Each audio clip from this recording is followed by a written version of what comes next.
ప్రభు పేరిట అందరికీ షలోం.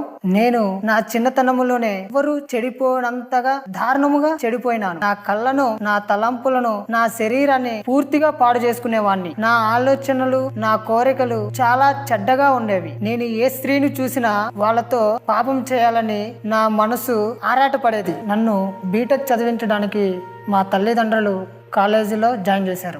నాకున్న చెడు తలంపుల వలన చదువు మీద సరిగా దృష్టి పెట్టేవాడిని కాదు. అంతేకాకుండా ఎంతో సిగ్గుమాలిన పనికి నేను పూర్తిగా అలవాటు పడిపోయాను. గతంలో ఆడవాళ్ళతో మాత్రమే పాపం చేసే నేను ఇప్పుడు పురుషులతో కూడా పాపం చేయటం మొదలుపెట్టాను. నాకు యేసుక్రీస్తు అన్నా, బైబిల్ అన్నా అసలు తెలియదు.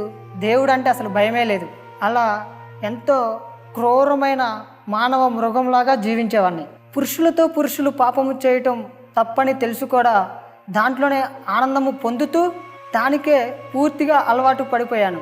అలా నా బ్రతుకు ఎంతో హీనంగా సాగుతున్న సమయంలో నా సెల్ ఫోన్లో యూట్యూబ్లో 52 రోజులలో కట్టిన మందిరము కల్వరి టెంపుల్ అని తెలుసుకున్నాను.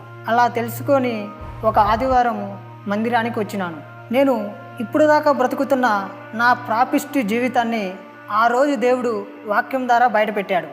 ఎవరు వీళ్ళు? స్త్రీయే కానీ స్త్రీతో పాపం చేయటం, పురుషుడే కానీ పురుషునితో పాపం చేయటం. ఉన్నారా మన మధ్య అలాంటి వాళ్ళు? పరలోకానికి వీరు వెళ్ళరు.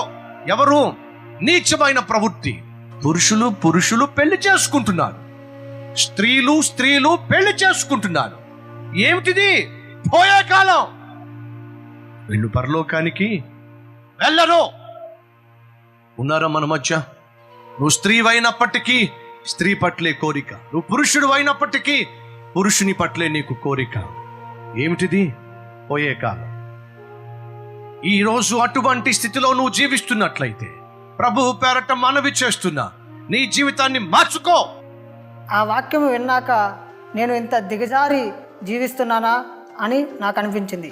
వెంటనే నన్ను క్షమించమని పశ్చాత్తాపపడి కన్నీటితో దేవునికి ప్రార్థన చేశాను. అప్పటి నుంచి ప్రతి ఆదివారము కల్వరి టెంపుల్కు వస్తూ నిజమైన దేవుడు యేసుక్రీస్తు అని తెలుసుకున్నాను.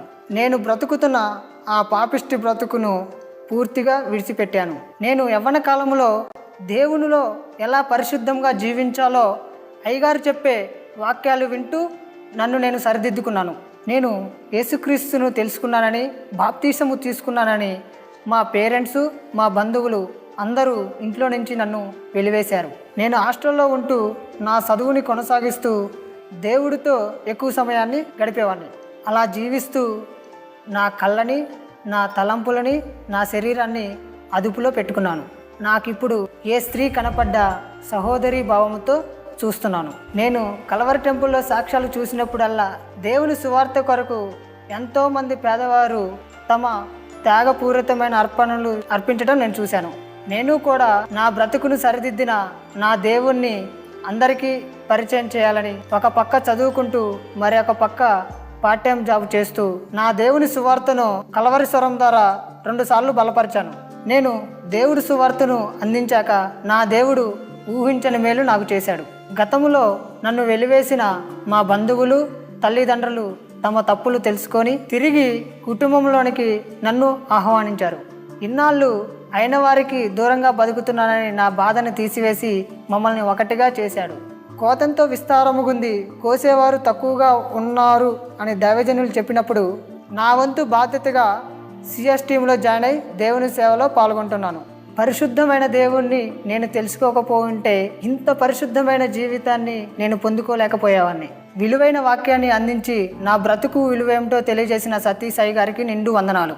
మృగంలా బతుకుతున్న నన్ను మనిషిగా సరిదిద్ది తన సేవలో వాడుకుంటున్న యేసయ్యకే సమస్త మహిమ ఘనత ప్రభావములు చెల్లునుగాక.